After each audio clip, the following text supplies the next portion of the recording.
En este episodio, acciones chinas, oportunidad o trampa.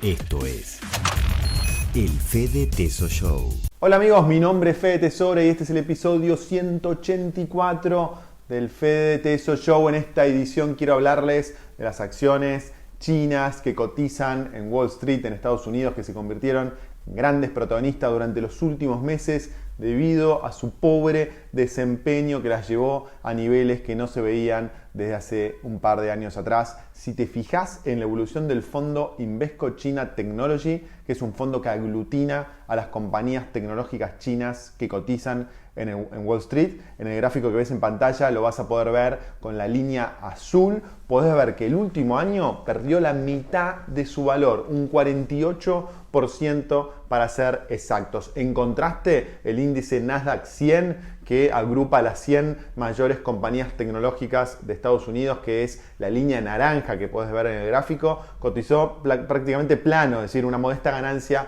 del 3%. Entonces la pregunta del millón: ¿por qué las acciones chinas sufrieron estas fuertes bajas mientras el mercado de Estados Unidos fue capaz de mantener el valor? Bueno, los problemas para las acciones chinas comenzaron ya hace mucho tiempo, en octubre del 2020, cuando el presidente y fundador de Alibaba, Jack Ma, desapareció misteriosamente. Entre octubre del 2020 y enero del 2021, este magnate estuvo totalmente desaparecido y muchos fueron quienes atribuyeron esta desaparición al enfrentamiento de Ma con el gobierno chino. Y es que a finales del 2020 Jack Ma había criticado abiertamente las políticas autoritarias del gobierno chino, y el gobierno chino, que está encabezado por Xi Jinping, contraatacó imponiendo una multa de nada menos de 2.800 millones de dólares por prácticas monopolísticas a Alibaba. Pero Alibaba no fue la única tecnológica que fue atacada por este gobierno comunista. Ante la excesiva influencia que para los dirigentes comunistas estaban consiguiendo muchos dueños de estas grandes empresas,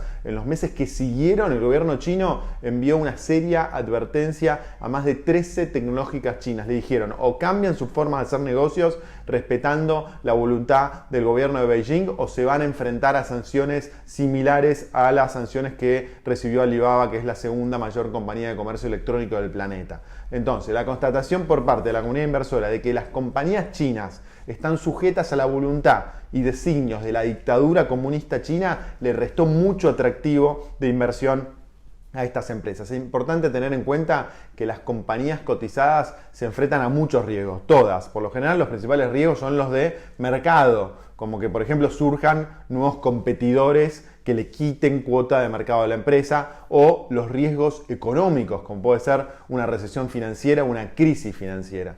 Pero en el caso de las compañías donde su negocio está focalizado en países donde los derechos individuales, tanto de los ciudadanos como de las empresas, no se respetan, no hay leyes firmes, estas empresas tienen un riesgo añadido, que es el llamado riesgo político. El riesgo político de las empresas chinas es inmenso, como pudimos ver en el caso de Alibaba. Pero en las últimas semanas este riesgo político volvió a cobrar importancia tras la invasión de Ucrania a Rusia. Esta invasión sorprendió a un montón de inversores. El mercado no la vio venir, no esperaban que Putin vaya tan lejos y realmente emprenda la mayor guerra en Europa desde el final de la Segunda Guerra Mundial. Y como consecuencia de esto, muchos inversores empezaron a mirar con mucha desconfianza lo que podría pasar entre China y Taiwán.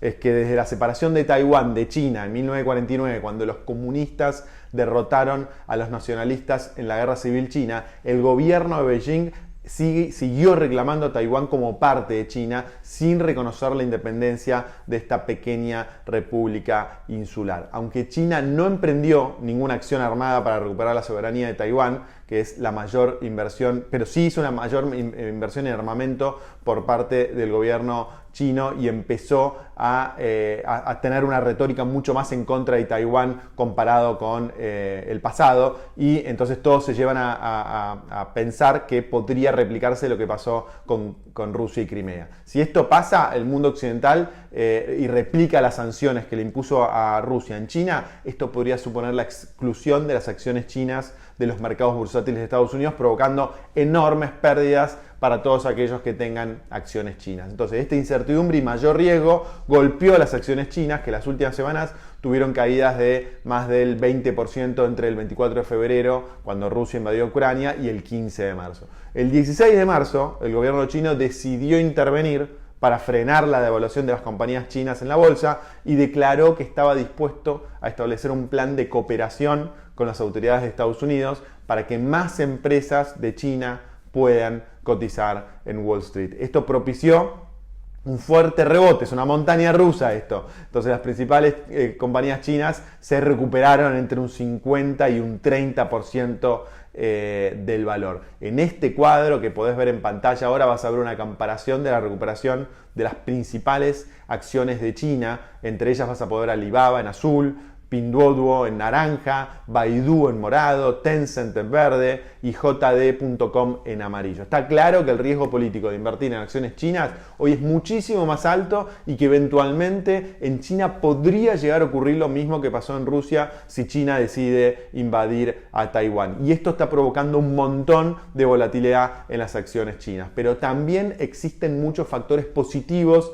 que pueden influir en las acciones chinas. Veamos cuáles son. Si nos fijamos en los aspectos puramente del negocio de estas grandes compañías, nos encontramos con que la mayoría de las compañías tienen modelos de negocios muy sólidos, que llevan creciendo de manera interrumpida desde hace muchísimos años, gracias al buen estado de la economía china, que es una economía que siempre crece. Inclusive en el año 2020, que fue plena pandemia, la economía china se las arregló para crecer. Es decir, son empresas innovadoras que tienen negocios bien manejados en una economía que no para de crecer. Es más, hay muchos modelos macroeconómicos que predicen que para el año 2050, la economía china va a ser la mayor economía del planeta, superando inclusive el tamaño de la economía de Estados Unidos. El propio Ray Dalio, que es el director del fondo de cobertura Bridgewater Associates y es uno de los inversores más exitosos de la historia, pronosticó recientemente en un libro muy interesante que se llama El orden mundial cambiante, en el que analiza los ciclos que llevan las naciones a prosperar o a declinar, que la próxima primera potencia mundial va a ser China. El libro está por ahí atrás. De cumplirse estos pronósticos, invertir en estas compañías chinas nos va a dar una exposición al éxito económico que está viviendo, por supuesto, este gigante asiático. Pero cuidado, porque el mismo Dalio en su libro hace un llamado de atención. Dice que cuando una superpotencia declina y la otra avanza, inevitablemente se producen conflictos entre los dos, que aunque no necesariamente puedan desembocar en una guerra armada, sí implica confrontaciones de orden económico y comercial. Conclusión, las acciones chinas tienen un potencial enorme, pero también un riesgo muy grande, y esto implicará que las subas y bajas, como viste hace un ratito, van a seguir siendo muy pronunciadas durante los próximos meses y años.